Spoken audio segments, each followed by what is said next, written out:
Kitab Matius pasal 6 ayat 19 hingga ayat yang ke-24, firman Tuhan berbunyi demikian. Janganlah kamu mengumpulkan harta di bumi ngengat dan karat merusakkannya, dan pencuri membongkar serta mencurinya. Tetapi kumpulkanlah bagimu harta di surga. Di surga, ngengat dan karat tidak merusakkannya, dan pencuri tidak membongkar serta mencurinya. Karena di mana hartamu berada, di situ juga hatimu berada. Mata adalah pelita tubuh. Jika matamu baik, teranglah seluruh tubuhmu. Jika matamu jahat, gelaplah seluruh tubuhmu. Jadi jika terang yang ada padamu gelap, betapa gelapnya kegelapan itu. Tak seorang pun dapat mengabdi kepada dua tuan. Karena jika demikian, ia akan membenci yang seorang dan mengasihi yang lain. Atau ia akan setia kepada yang seorang dan tidak mengindahkan yang lain. Kamu tidak dapat mengabdi kepada Allah dan kepada Mammon. Demikian jauh pembacaan firman Tuhan. Berbahagialah kita yang mendengar, menyimpannya di dalam hati kita, mengimaninya sepanjang hayat kita, dan melakukannya. Saudara sekalian, di dalam Alkitab Perjanjian Lama dan Perjanjian Baru ada 2000-an Tuhan berbicara tentang uang. Entah itu secara langsung atau tidak, tapi tetap berkaitan dengan uang. Kenapa? Karena uang itu memiliki kemampuan yang dipakai oleh setan untuk menggantikan tempat Tuhan di dalam hati manusia atau orang-orang percaya. Karena hanya ada dua yang penting di dunia ini bagi manusia. Yang pertama Tuhan, atau yang kedua adalah uang.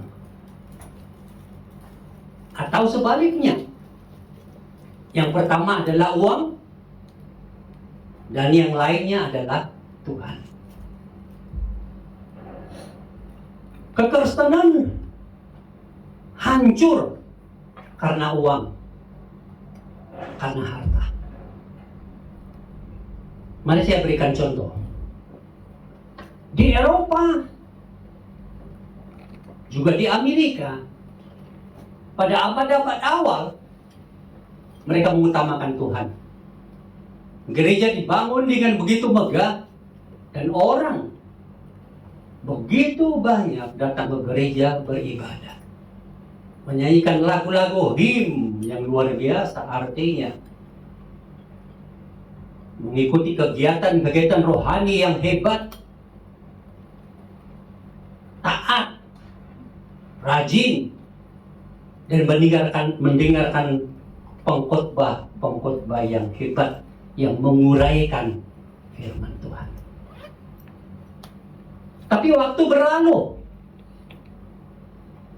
masuk ke dunia modern, dan sampai saat ini, apa yang terjadi?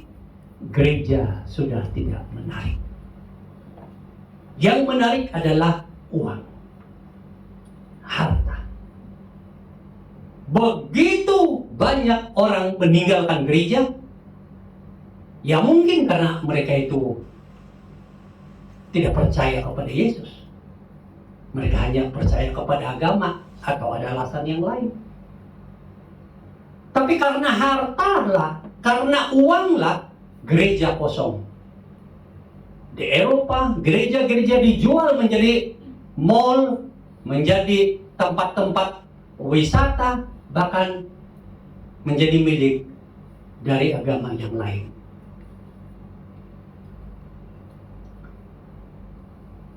Di Inggris saja baru-baru ini diadakan satu survei yang besar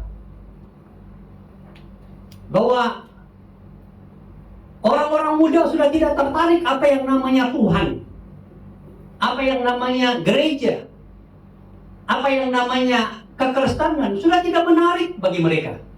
Yang menarik bagi mereka adalah uang dan kehidupan berpoya-poya. Begitupun di Amerika. Orang sudah tidak tertarik kepada hal yang bersifat rohani. Mereka sudah tidak bisa memegang ajaran rohani itu adalah yang penting. Bahkan pemerintah sendiri tidak ada keinginan untuk memberikan kesempatan kepada orang untuk berdoa di sekolah-sekolah Kristen sekalipun, karena dianggap mengganggu hak dan asasi orang lain. Dan dia lupa bahwa iman Kristen itu pun hak asasi masing-masing orang. Begitupun di Korea, yang dulunya digembar-gemburkan, mulai bertumbuh kekristenan hebat. Bahkan ada gereja yang luar biasa, besarnya ibadahnya luar biasa, ratusan ribu jemaatnya. Saya pernah ibadah di tempat itu dan melihat begitu banyak orang yang di dalam gereja, dan begitu kami keluar, begitu banyak orang yang antri untuk masuk ke ibadah seterusnya. Tetapi survei sudah memberikan penjelasan. Orang-orang muda sudah tidak tertarik kepada apa yang namanya Tuhan, apa yang namanya Yesus, apa yang namanya gereja. Yang tertarik itu orang tua, usia-usia yang sudah mungkin lebih dewasa. Tapi orang muda sudah tidak tertarik. Kenapa? Memang ada alasan-alasan tertentu barangkali. Mungkin cara pelayanan dan sebagainya. Tetapi ini semua adalah pengaruh daripada zaman modern ini. Uang. Jadi kalau saudara dan saya tidak berhati-hati, kalau uang ada di otak saudara, ada di hati saudara, maka saudara pasti akan tersesat. Bukan berarti uang itu tidak penting, tidak perlu. Tapi siapa yang nomor satu dalam kehidupanmu? Tuhan atau uang? Satu kali saya mengikuti seminar pembinaan iman Kristiani, dan pengkhotbah ini berkata begini: tiada yang nomor satu dalam kehidupan kita. Tuhan pun bukan, pekerjaan pun bukan. Yang ada adalah prioritas. Waktu Tuhan, kasihlah Tuhan yang terutama. Waktu bekerja, kasihlah pekerjaan yang terutama. Waktu itu saya pikir menarik juga pendapatnya. Tapi setelah saya merenungkannya, saya tidak setuju sama sekali. Alkitab tidak bicara soal prioritas. Waktu Tuhan, kasih Tuhan nomor satu. Waktu pekerjaan, kasih pekerjaan nomor satu. Tuhan hanya membicarakan, Alkitab hanya membicarakan Tuhan adalah nomor satu, titik. Artinya nomor satu itu apa? Kalau Tuhan nomor satu dalam hidupmu, pada waktu engkau bekerja, engkau bawa Tuhan di dalam pekerjaanmu. Kalau Tuhan nomor satu dalam hidupmu, pada saat engkau pacaran, engkau bawa Tuhan dalam pacaranmu. Kalau Tuhan nomor satu dalam hidupmu, saat engkau mengurus keuangan, engkau bawa Tuhan di dalam mengurus keuangan. Kalau Tuhan nomor satu dalam hidupmu, dalam apapun kegiatan hidupmu, engkau bawa Tuhan bersama-sama denganmu, sehingga engkau bisa melihat mana yang benar dan mana yang salah. Dan bagaimana mengutamakan jalan Tuhan, ajaran Tuhan, di dalam pekerjaan dan kehidupanmu. Jadi buat komitmen di dalam hidupmu, di dalam hidup kita. Tuhan adalah nomor 1 di dalam hidupku. Titik. Tidak ada yang bisa mengubah. Karena kalau Tuhan nomor 1 di dalam hidupmu, engkau tidak akan mudah jatuh di dalam soal cinta, uang. Di dalam firman Tuhan mengajar kita bahwa hanya ada 2 yang kekal di dalam dunia ini. Yang satu Tuhan, yang satu neraka.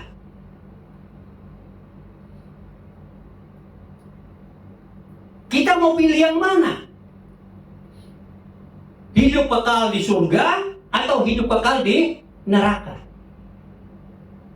Dan prinsip kita yang memiliki hidup kekal di surga adalah mengutamakan hal-hal, menomorsatukan hal-hal Tuhan, hal-hal rohani.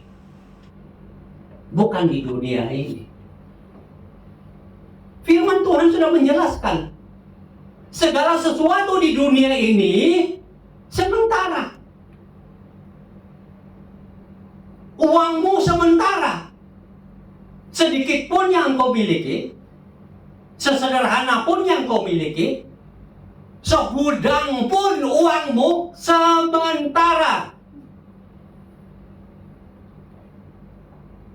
Dan tidak akan memberikan kebahagiaan.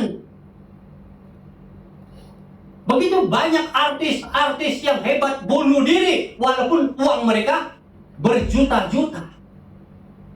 Begitu banyak orang kaya yang tidak bahagia walaupun uangnya berjuta-juta.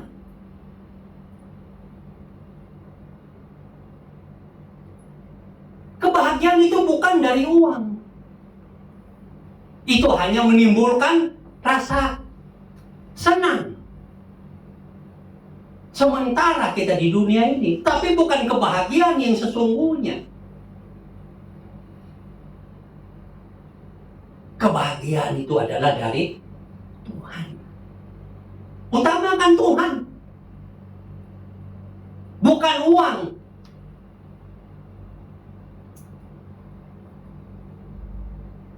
Kalau uang terutama dalam hidupmu, pasti engkau lupa Tuhan dan tidak engkau mau Tuhan.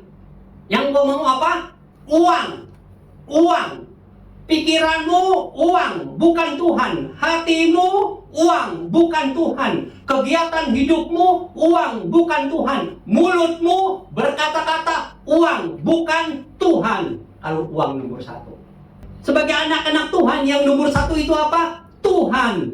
Dan kita bawa Tuhan itu di dalam keuangan kita. Adakah Tuhan di dalam keuangan saudara? Kalau ada Tuhan, Anda jalan yang benar. Kalau tidak ada, Anda berada di jalan yang salah. Dan engkau tidak takut berbuat dosa. Karena engkau tidak buat Tuhan di dalam dompetmu. Engkau tidak buat Tuhan di dalam uangmu.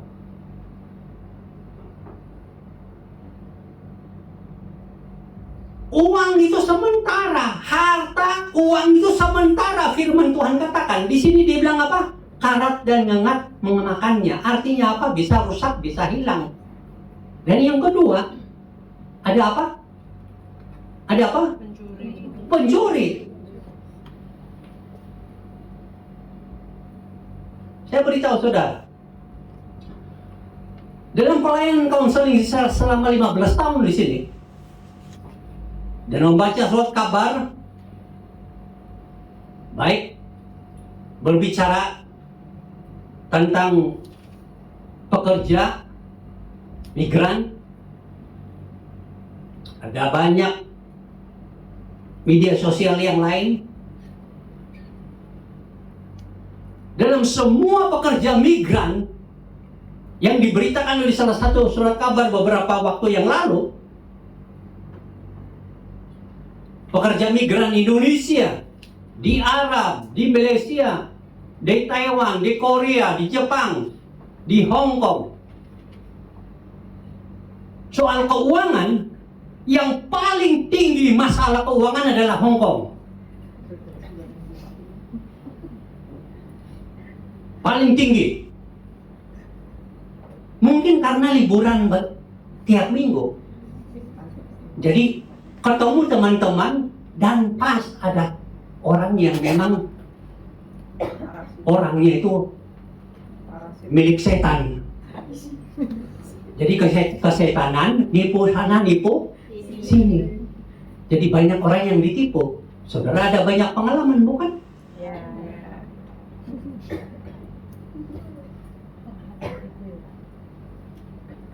Memang yang nipu-nipu itu anak setan.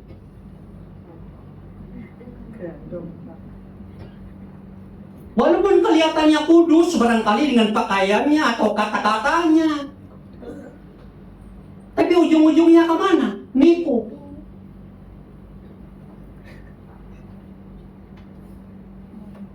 Permasalahan keuangan ini begitu luar biasa. Ada pencuri. Saya hanya bisa menangis dalam hati saya pada saat saya mengkonseling, membantu dan berdoa. Sebagai contoh,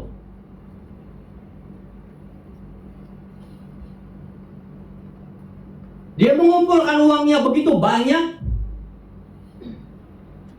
dan menitipkan uangnya kepada seseorang. Jadi dia anggap saudara, terpercaya. Hasilnya apa? Seluruh uangnya habis dan hilang.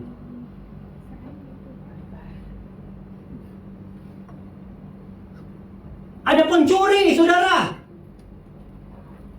Entah itu ada kaitan sekeluarga denganmu, tetap ada pencuri. Kawan baikmu, tetap ada pencuri. Hati-hati siapa engkau titip uangmu. Buka akunmu sendiri, titip uangmu di akunmu. Jangan titip ke orang lain. Saya tegaskan ini. Jangan titip uang ke tempat lain. Titip uang di akunmu sendiri.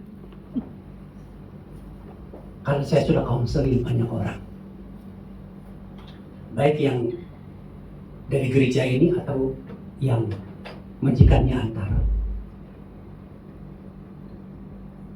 Dan mereka menangis, saya tidak bisa buat apa-apa.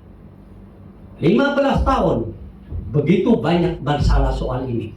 Kalau begitu, bagaimana supaya menghindari pencuri-pencuri ini? Simpan uangmu sendiri di akunmu sendiri. Titik. Kalau sudah tidak ada akun bank, cari Bu Ani setelah sampai, karena majikannya kerja di Hansing Bank, urus. Pernah dia urus orang, majikannya urus untuk memiliki tabungan sendiri, akun sendiri. Di Indonesia hati-hati. Walaupun engkau melihat wajahnya seperti malaikat, ingat malaikat pun pernah jatuh, meninggalkan Tuhan, melawan Tuhan, dan diutus ke neraka. Sehebat malaikat pun jatuh. Jadi wajah-wajah yang kau nampak malaikat di rumah tanggamu, keluargamu, kakak, adik, hati-hati. Besok kalau dia ambil uangmu, engkau menangis pun tidak berguna. Menyesal pun tidak berguna. Mati sudah. Jadi jangan sekali-kali titip uang ke tempat lain, anggota keluargamu dan sebagainya. Engkau akan menyesal. Begitu engkau pulang, semua, ada satu kali saya berbicara dengan seseorang. Saya kirim semua, Pak.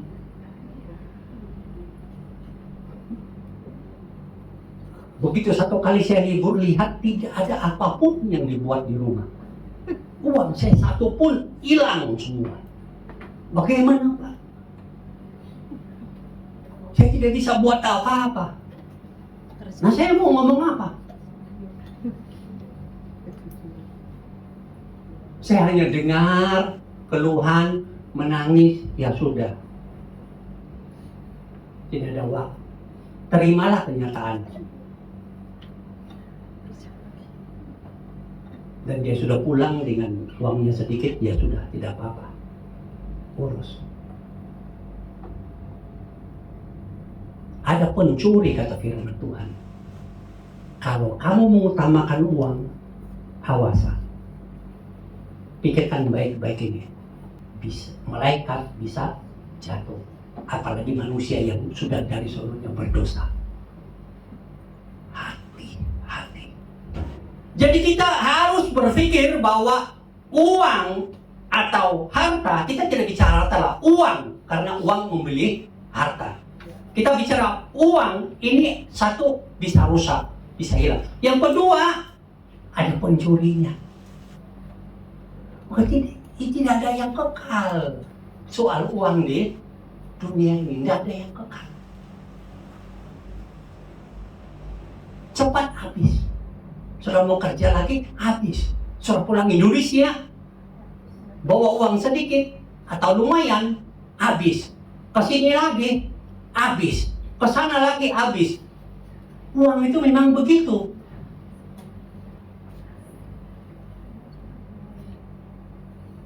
Karena kita melihat uang itu sementara, karena bisa rusak dan ada pencurinya di dunia ini, maka kita harus berpikir, kalau begitu apa yang menjadi utama? Tuhan.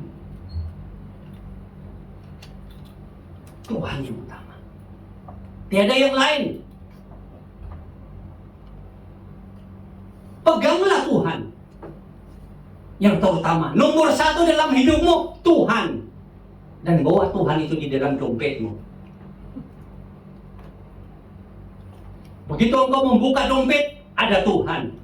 Begitu engkau mengeluarkan uang, ada Tuhan. Sehingga engkau mau menggunakan uang itu dengan betul, dengan benar. Karena Tuhan nomor satu.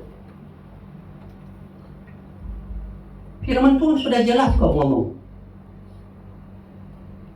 Di surga yang kita kumpulkan. Artinya apa? Peliharalah imanmu, itu nomor satu. Iman kepada Yesus. Peliharalah pertumbuhan imanmu, itu nomor satu. Rajin beribadah, rajin bersekutu, rajin membaca Alkitab, rajin melakukan firman-firman Tuhan. Itu yang nomor satu. Kenapa? Karena semua yang bersifat rohani yang engkau lakukan akan kekal selama-lamanya.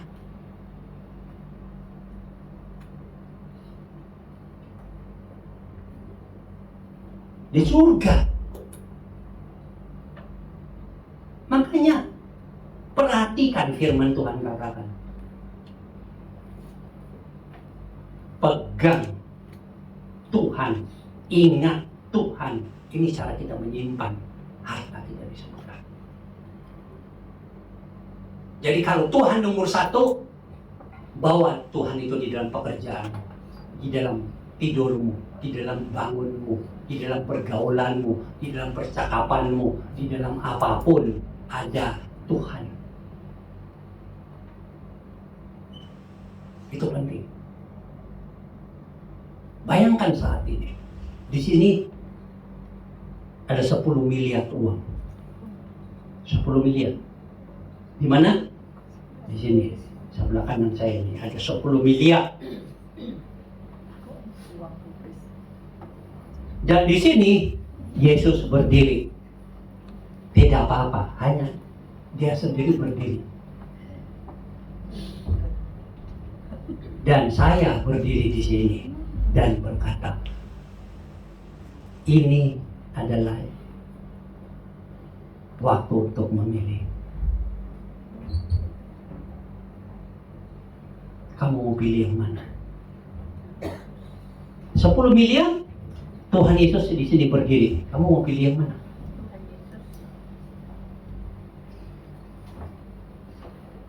Ayo di dalam hati kamu mau pilih yang mana?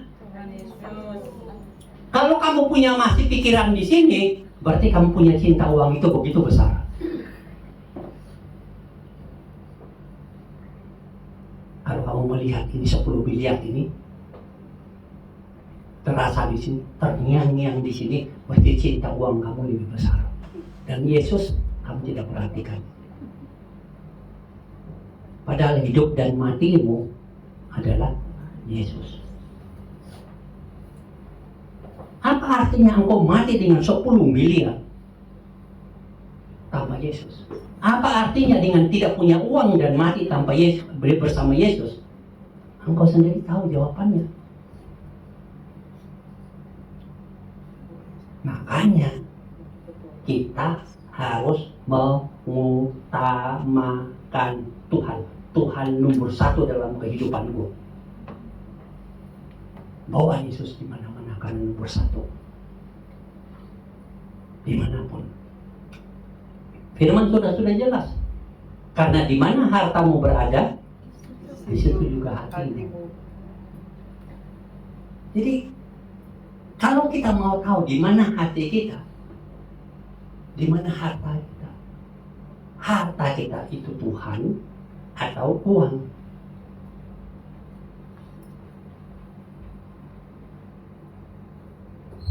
Kalau Tuhan yang menjadi harta kita, hati kita ke situ. Mencari Dia, berdoa, berserah, bersyukur, memuliakan Dia dalam kehidupan kita. Kalau ada pencobaan, tetap memilih perintah Tuhan. Kalau ada yang hal-hal baik yang kita alami, kita tetap bersyukur kepada Tuhan. Kalau ada hal-hal yang buruk yang kita alami, yang tidak beres di dalam kehidupan kita, atau kegagalan yang berpanjangan, kita tetap percaya kepada Tuhan. Kalau kita, ini namanya kebenaran. Kebenaran itu sesuatu yang kita tetap lakukan walaupun tidak sesuai dengan keadaan kita. Di dalam firman Tuhan kan ada yang mengajarkan, carilah dahulu kerajaan Allah dan kebenarannya, maka semuanya itu akan ditambahkan kepadamu. Baik. Kalau saudara lihat ayat ini, yang menarik bagi saudara yang mana? Yang ditambahkan kepadamu. Ya enggak? Makanya saudara datang ke gereja, yang ditambahkan kepadamu. Saudara berdoa, yang ditambahkan kepadamu. Atau pokoknya yang ditambahkan yang lebih menarik. Begitu tidak ditambahkan, kecewa. Banyak diskusi, banyak pertanyaan. Tapi sebenarnya kalian lihat, kebenaran itu adalah carilah dahulu kerajaan Allah. Janjinya semuanya itu ditambahkan kepadamu. Tapi orang tidak perhatikan yang kebenaran ini, yang utamanya. Ya kan? Mana ada orang yang betul-betul mencari kerajaan Allah? Kalau betul-betul mencari, dia tidak ada ditambahkan, tidak ditambahkan, dia tetap pegang kebenaran itu. Saya tetap percaya kepada Tuhan. Makanya jangan janji-janji kepada orang, kalau kamu percaya Yesus, semua kamu akan diberkati, tidak sakit, uangmu bertambah, keluargamu baik, dan sebagainya. Itu bukan. Karena setelah percaya Yesus, tetap ada masalah ini akan dihadapi. Karena selagi hidup di dunia, ya kan? Tapi kalau ada masalah ini yang kita hadapi, kita tetap percaya Tuhan. Nah, itu kebenaran yang kita sudah dapat. Begitupun di sini. Kita ada uang, tidak ada uang, kita tetap pegang kebenaran bahwa Tuhan itu nomor 1 dalam kehidupanku.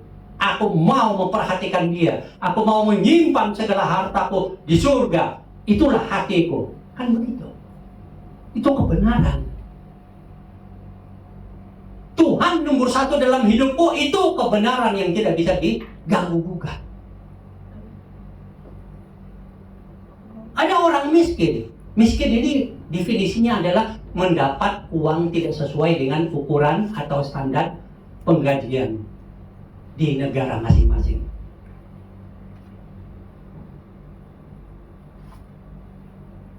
Di kampung ada nggak orang miskin?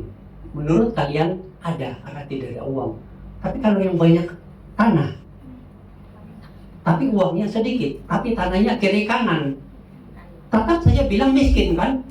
Karena pakaiannya biasa-biasa, rambutnya belum ada salur sini sana, mukanya cerah saja, tidak pernah ada make up, ya kan? Bajunya itu aja. Kan kalau kita menurut ukuran manusia, si miskin datang, gitu kan? Si miskin datang. Padahal sebenarnya dia itu kaya.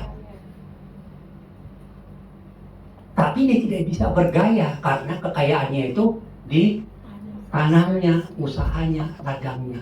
Tapi tiap hari cukup makan nggak? Cukup.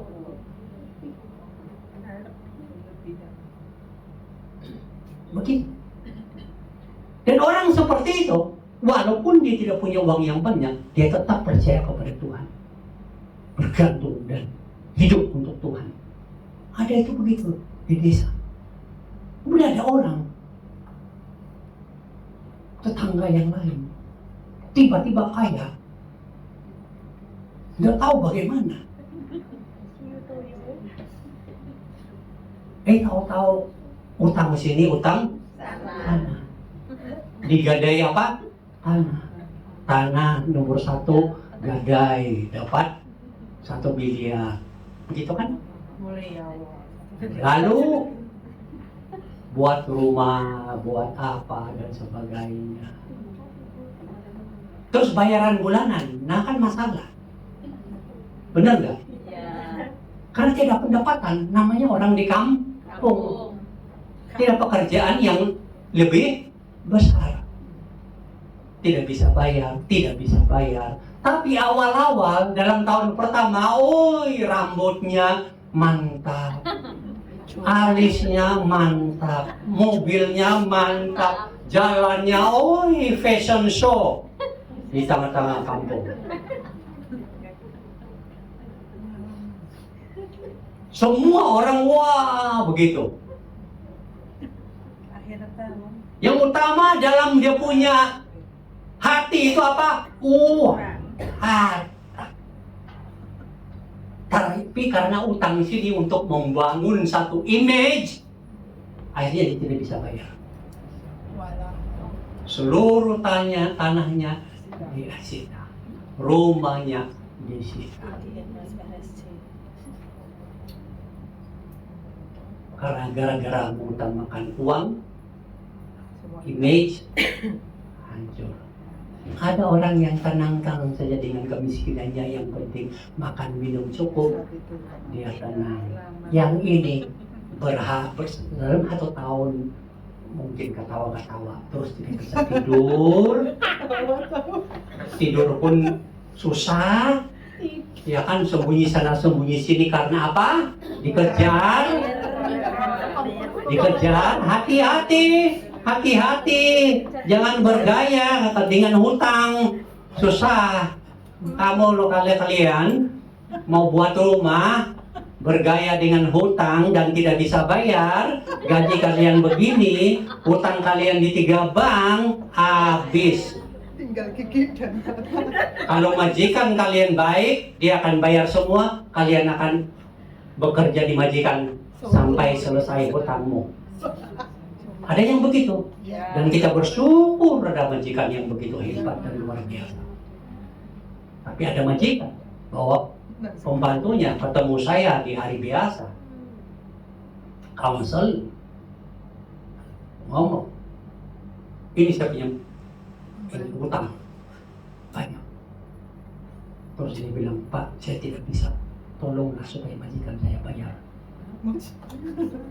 Tolong Pak, beritahu dia karena anak saya di Indonesia kuliah, saya tidak bisa kalau tidak kerja. Nanti saya dipulangkan ini. Uang bank ini tidak bisa bayar.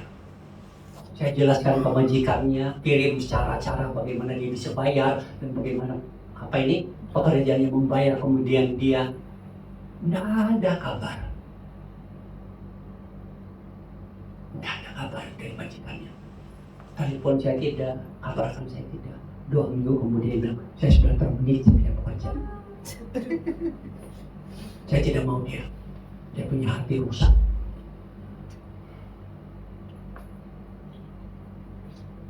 Bukan semua majikan bisa membela saudara. Hati-hati. Majikan ada banyak pilihan.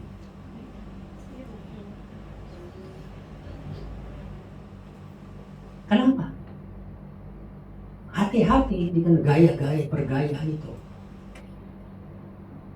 Mau banyak uang, kalian mau bayar bagaimana? Makanya firman Tuhan. Di mana hartamu berada, di situ hatimu. Kalau hatimu di uang, akan ke sana. Buat ini, dan sebagainya. Engkau tidak peduli mau bayar bagaimana. Tapi begitu hancur, matilah. Matilah. Hidup sederhana cukup. Atur. Makanya bawa, kalau Tuhan nomor 1 dalam kehidupanmu, Tuhan itu adalah hartamu, kamu bawa Tuhan di dalam dompetmu. Sehingga apapun uang di sana akan terurus dengan baik. Engkau mau merencanakan sesuatu, ada Tuhan. Sehingga engkau tidak salah.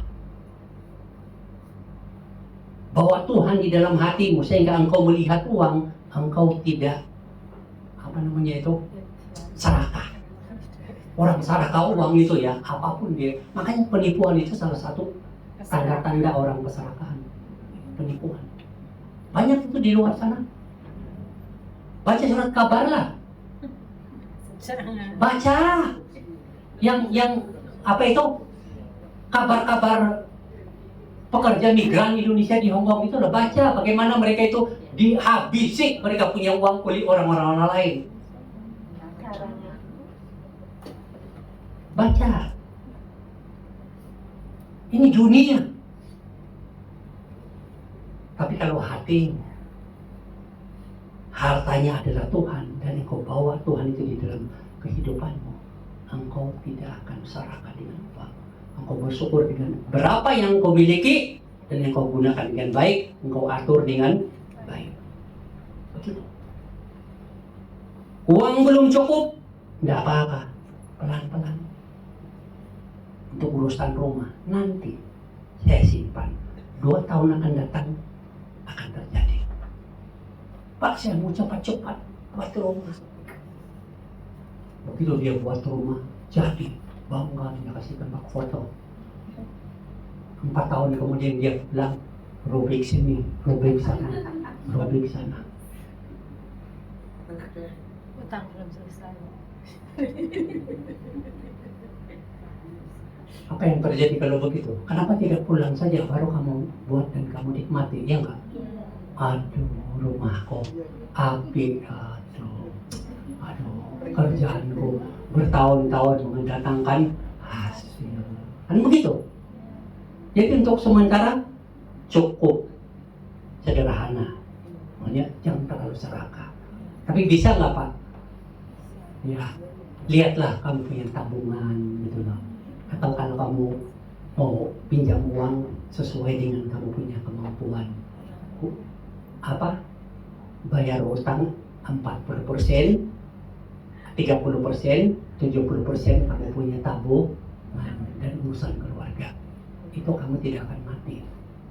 Jangan sebaliknya, utang saya 70%, 30% saya punya tinggal, terus anak saya sekolah, terus ini, bayar listrik ini,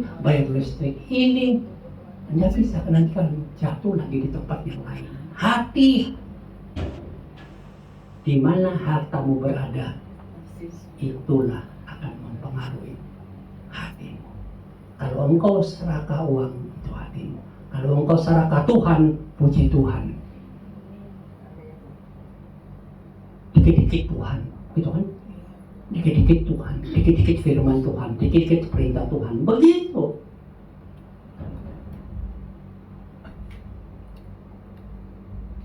Juga firman Tuhan bilang apa? Nah, cara pandang inilah yang Tuhan mau. Matamu terang atau tidak, ini namanya cara pandang. Terang atau tidak, artinya kamu punya melihat apa yang penting dalam hidup ini, Tuhan atau uang. Itu cara pandang. Mata itu kan penting, ya enggak?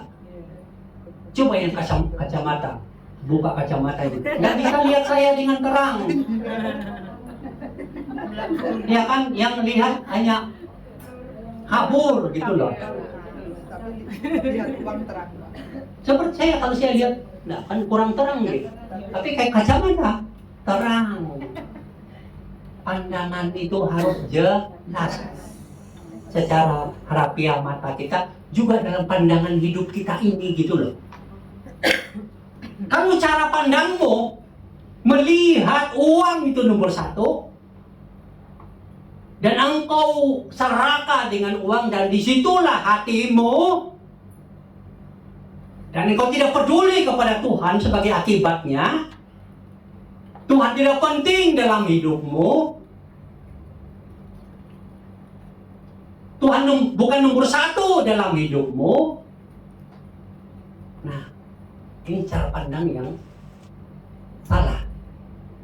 Makanya firman Tuhan, kalau kegelap, matamu itu gelap, dan akan mendapatkan kegelapan yang segelap-gelapnya. Atau bahasa yang menakutkan itu, kalau engkau sudah tidak memandang dan peduli kepada Tuhan, masuk neraka lah, dan di sebuah kegelapan yang tidak bisa diterangi. Nah, cara pandang kita itu harus diberesin.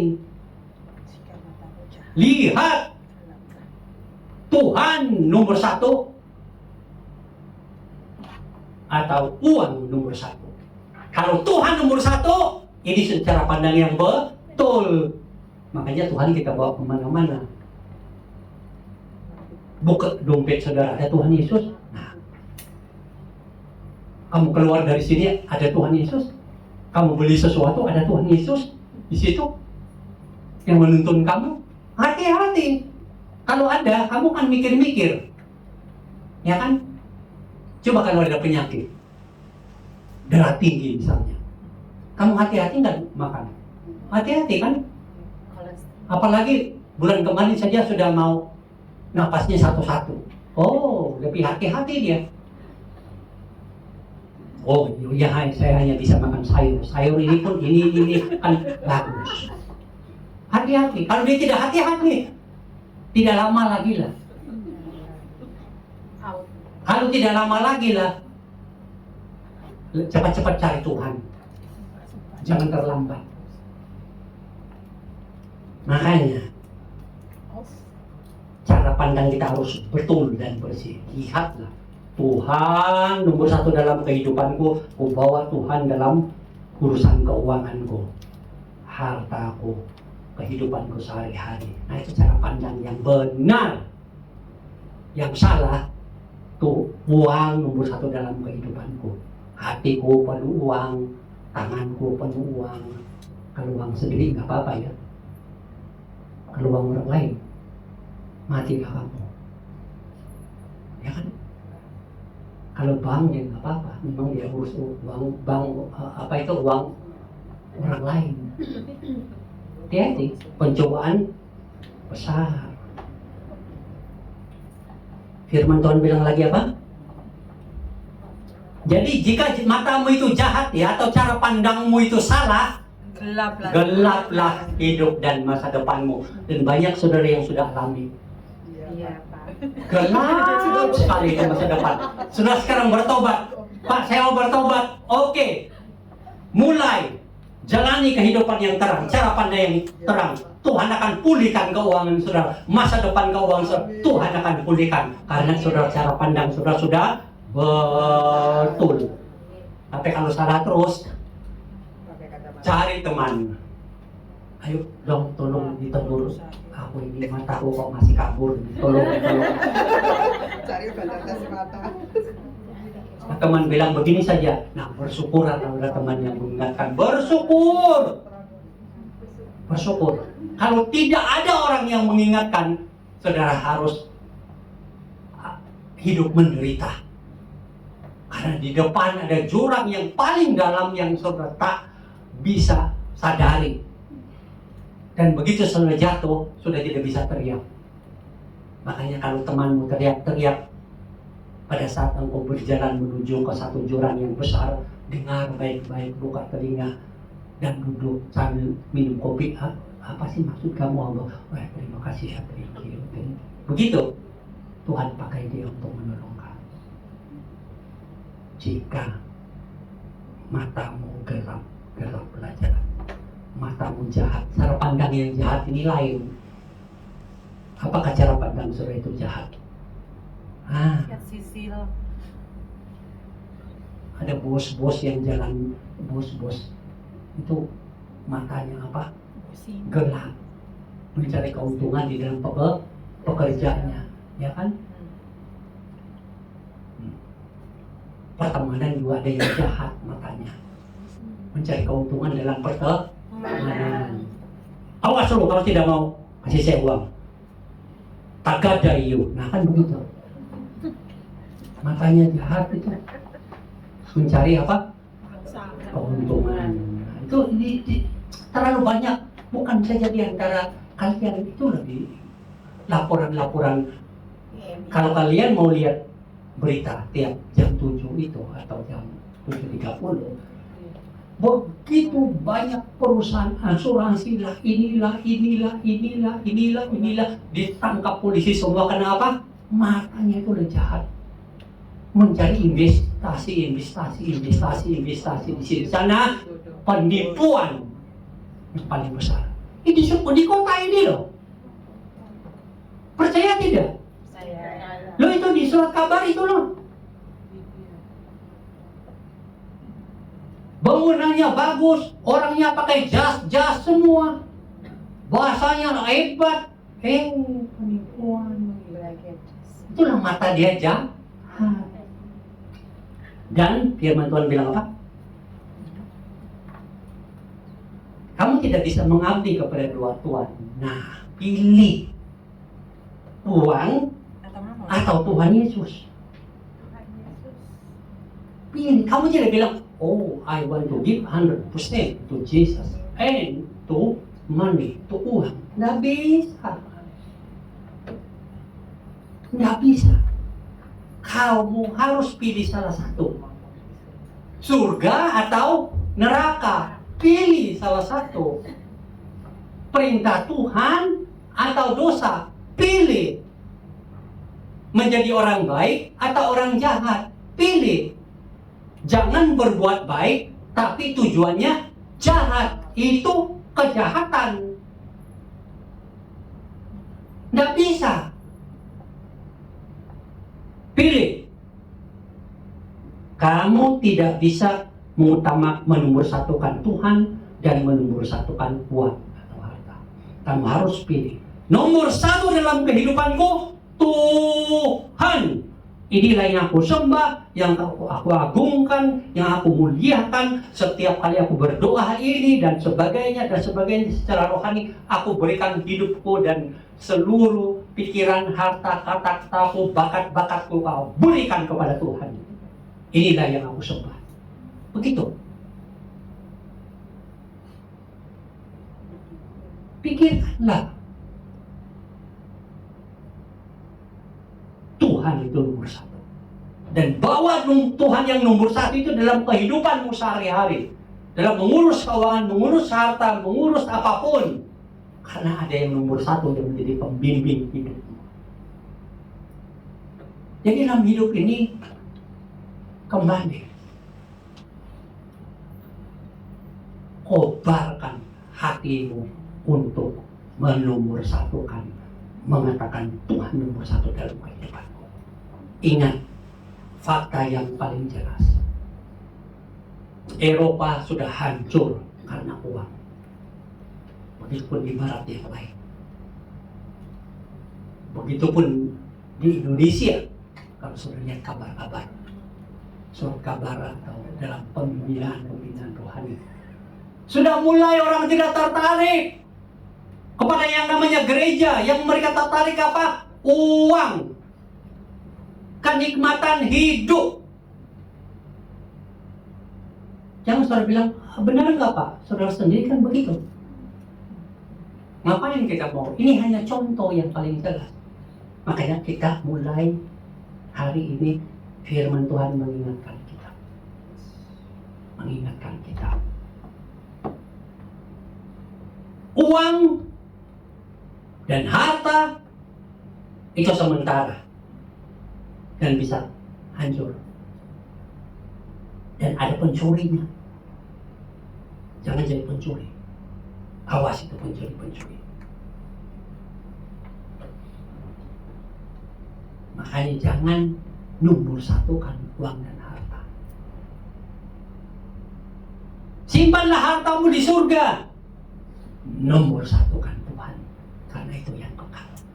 Nomor satukan ajaran-ajaran Tuhan, itu yang kekal. Itu yang abadi. Nomor satukan Tuhan dalam hidupmu sehingga engkau bawa Tuhanmu itu di dalam urusanmu sehari-hari. Saat engkau bekerja, Tuhan engkau bawa di dalam pekerjaanmu. Engkau bekerja dengan benar. Saat engkau ke pasar membeli barang-barang untuk majikanmu, engkau bawa Tuhan Yesus yang nomor satu itu. Saya engkau berjalan berbelanja dengan benar. Bawa Tuhan Yesus dalam rencana-rencana masa depanmu, supaya rencanamu itu benar. Kalau Tuhan nomor satu, maka engkau bisa melakukan itu. Karena itu adalah cara pandang yang betul dan yang benar, yang memberikan hidupmu terang dan jauh dari mata yang jahat. Bagaimana itu mata jahat? Kalau saudara lihat uang, apa yang ada di pikiran saudara? Apa yang di hati saudara? Kalau kamu ketemu dengan orang yang banyak uang, apa yang ada di matamu kalau lihat uangnya? Di hatimu kalau lihat uangnya. Itu ada jahatnya. Tapi kalau ada Tuhan Yesus, nomor satu, engkau pasti memberikan prinsip supaya dia bisa juga menjalankan perintah-perintah Tuhan kan? Bukan jahat. Mata. Engkau tidak. Kalau engkau memilih Tuhan, hartamu adalah Tuhan, maka di situlah hatimu menjalani hidup sehari-hari. Ingat, kita tidak bisa menyembah dua Tuhan. Firman Tuhan bilang hanya satu, yaitu Tuhan Yesus Kristus. Amin. Kita berdoa. Firman Tuhan sudah menegur kita. Mari kita membenahi diri kita dan melihat apakah ada jalan-jalan yang salah, yang tidak benar, yang dosa di dalam hidup kita. Kita bertobat, mengakui kita berdosa.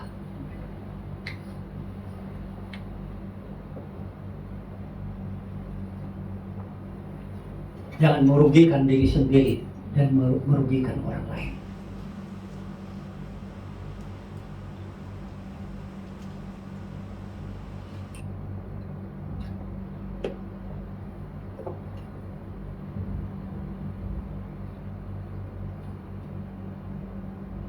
Kalau ada cara pikir yang tidak benar tentang uang,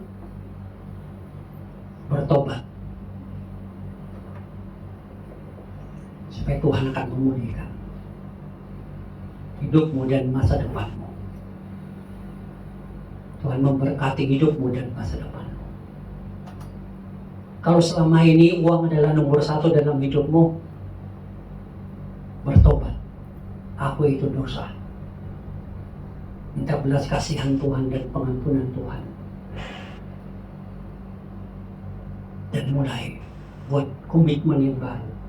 Tuhan nomor satu dalam hidupku. Buat komitmen yang baru. Janji yang baru di hadapan Tuhan. Bawa Tuhan Yesus di dalam dompetmu, di dalam keuanganmu, di dalam hartamu. Karena dia nomor satu, makanya engkau akan mengurus uang dengan benar, harta dengan benar. Tidak manipulasi, tidak ada kesalahan, mencari keuntungan.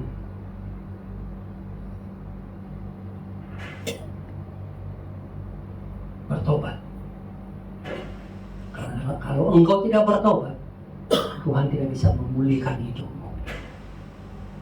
Masa depanmu hancur, berantakan. Kalau engkau bertobat, minta belas kasihan Tuhan, Tuhan akan pulihkan hidupmu. Engkau menomor satukan Tuhan, Tuhan akan memulihkan kehidupanmu dan keuanganmu. Percayalah.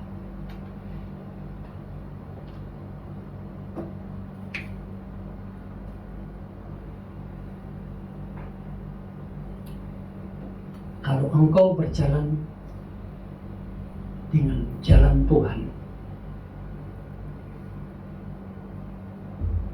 menomor satukan Tuhan, maka engkau berjalan di real kebenaran Tuhan. Dan di ujungnya adalah berkat yang berlimpah untukmu.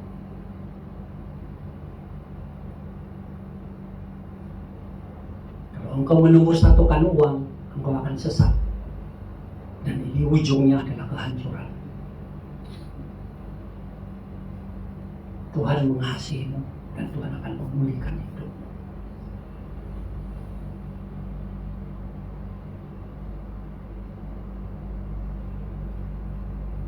Saya mau berdoa untukmu, letakkan tangan kananmu di dadamu. Ya Tuhan, Engkau melihat anak-anakmu dalam segala pergumulan mereka. Engkau berkati hati mereka ya Tuhan, supaya sungguh mereka melihat surga yang kekal dan melihat di sana ada Tuhan yang kekal dan menjadikan Tuhan itu nomor satu dalam kehidupan mereka. Mereka memiliki cara pandang yang benar bahwa dalam hidup ini Tuhan nomor satu. Dan mereka akan bawa Tuhan di dalam urusan keuangan mereka. Sehingga dalam keuangan mereka berjalan dengan baik. Dan Tuhan akan berkati dalam urusannya. Dan tidak ada hati yang memanipulasi, mencari keuntungan. Tetapi sungguh hanya melakukan cara yang benar dalam mengurus keuangan. Bawa hati mereka ya Tuhan untuk menomor satukan Engkau. Menjadikan Engkau ya Tuhan harta mereka, sehingga hati mereka melekat kepadamu. Inilah jalan real kebenaran yang Tuhan akan bawa mereka menuju kepada kehidupan yang diberkati, yang berkelimpahan. Terima kasih Tuhan, Engkau mendengar doa ini dan Engkau akan memberkati anak-anakmu di tempat ini dengan berkat yang berlimpah-limpah. Di dalam nama Tuhan kami, Yesus Kristus, kami sudah berdoa. Amin. Tuhan memberkati kita semua.